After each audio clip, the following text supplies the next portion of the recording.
Leaving Islam was a complex and gradual process.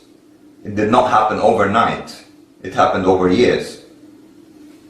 I like that saying, the best cure for religion is studying the scripture, which is exactly what happened to me.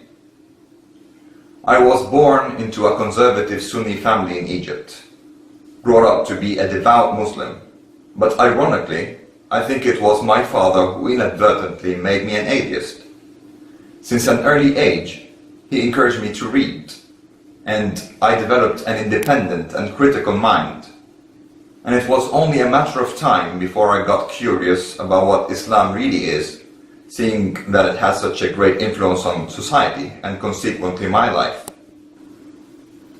So I started studying the Quran and the Hadith, which is the supposed sayings of Muhammad.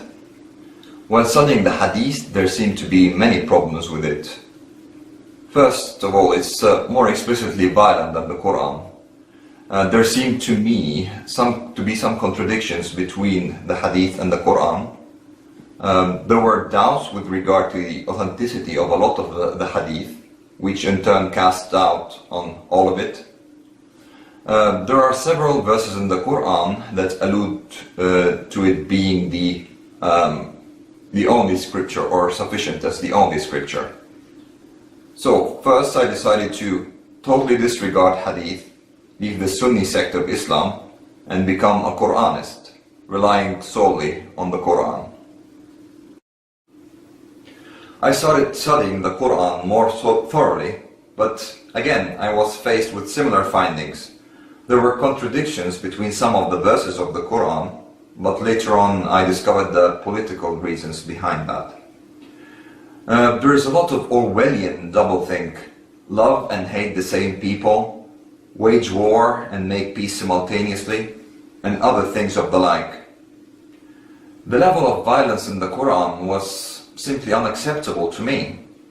I was repulsed by the idea of such an angry, vengeful, hateful God, who in his vanity seemed rather too human. So I came to the conclusion that Islam is just incompatible with the values of human rights, or well, the values of a decent human being for that matter. The scripture contains a lot of misogyny, sexism, homophobia, anti-Jewish sentiment, or well, anti-non-Muslim sentiment in general. If you really believed literally in everything contained in the Islamic scripture, well, enter ISIS. Then I started to study the early history of Islam and the history of Muhammad.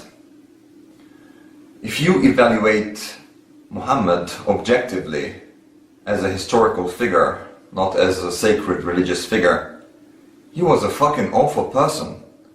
He was a megalomaniac, a warlord, a thug, committed genocide. He engaged in pedophilia and sexual slavery. This character is no more worthy of reverence than Hitler is. If, for example, 1400 years from now, 1/4 of Earth's population started to worship Hitler, would we have to respect Hitler as well? No, fuck that. Fuck Hitler and fuck Muhammad.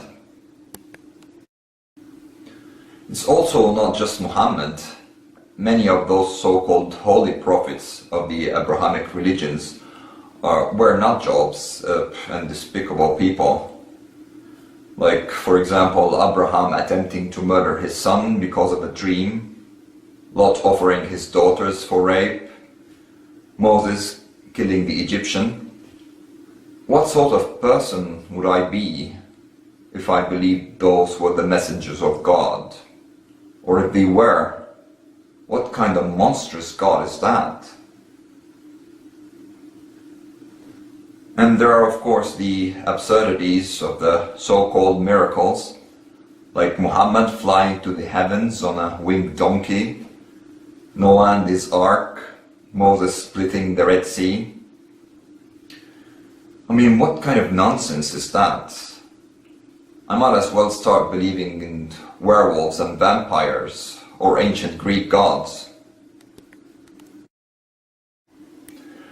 And then there's the logical fallacy of God, although omnipotent and could have created human beings in any form, he creates them weak in order to sin.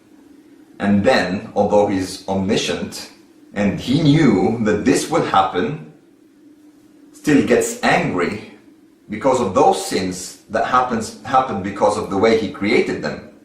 And although omnibenevolent, he resurrects them to burn in hell for eternity. I mean, this only makes sense if God either is psychotic or just doesn't exist.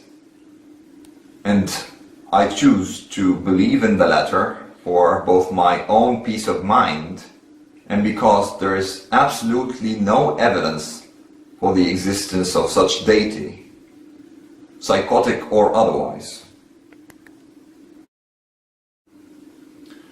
Although I come from the largest Muslim majority country in the Arab world, in my experience most Muslims have not really studied the Quran and the Hadith. Most have read most or all of the Quran, but have not really subjected it to any critical thinking. They more recited just like a mantra, really. Some others are in denial.